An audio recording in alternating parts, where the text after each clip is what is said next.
Hi friend good morning जय जगन्नाथ चलतु आज ब्लॉग स्टार्ट करवा आज भिडियो टी पुराणा मैंने शनिवार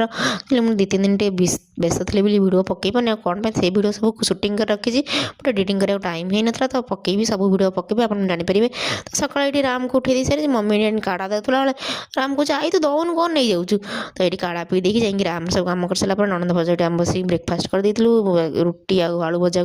खाई सारी तो सेपटे बस देखला किचेन मम्मी ये शाग कर घोरा करना बारी तो सब घोरा घोरी शाग मिक्स शाग चूना हारिया पड़ी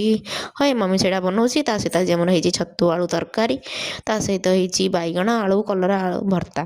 तो खरा बेले ये राम को लंच कर शुआई सारापर आम ये ननद भजा पड़े खायापी ये लंच में आउ गोटे आइटम अच्छे बिरी चूना डाली मैंने बिरी की चूना कर सी डालटा है बिरी डालटा बहुत टेस्टी लगे तो ऊपर बाबा को दे आम तले ननद भजा बसी जाइलु जेहेतु आज बहुत सारा कपड़ा था तो आम पलि जाइलु समस्ते छत उपरକୁ आने मैंने आगे फास्ट मु पलि जाइली पछरे भाउज और मम्मी भी पलि आसते तो सब भंगा भंगी कर रखी देकी रेस्ट नहीं सन्ध्या बेलू आसी जाइए आम स्पेशल गेस्ट जापर स्पेशल गेस्ट किए राम बाबा मो देखुना बाबा को 20 दिन पर देखी बोले बाबा को छाड़ू कुंडे धरिकी फुले से मैंने इवनिंग टाइम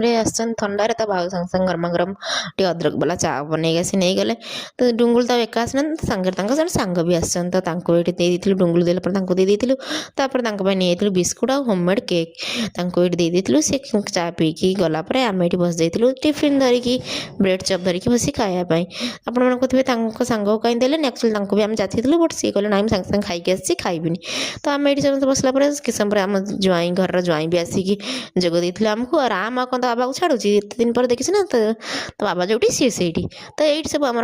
हसी मजा सहित ब्रेड चप खिया चलता इवनिंग टा एंजॉय होता जेहेतु ज्वाई आई तो घर ज्वाई का स्पेशल मन पसंद खाया ही तैयारी हम ना तो से बाबा नहीं जाते कोबी तो आम चिल्ली कोबी बनई देलु ज्वाई फेवरेट आइटम भेज रेटा फेवरेट तो ये दे दी ससुर आउ ज्वाई खाया राम टे बाबा पाखे न खाली पेट टे अपुरा अपुरा लगे तो से खाई सारा भी आसवा बाबा पाखे पियाज खाऊँ तो ये दे सारापर आम बस खाई आप देखिए भिडियो भल लगे लाइक शेयर सब्सक्राइब करेंगे रही जय जगन्नाथ।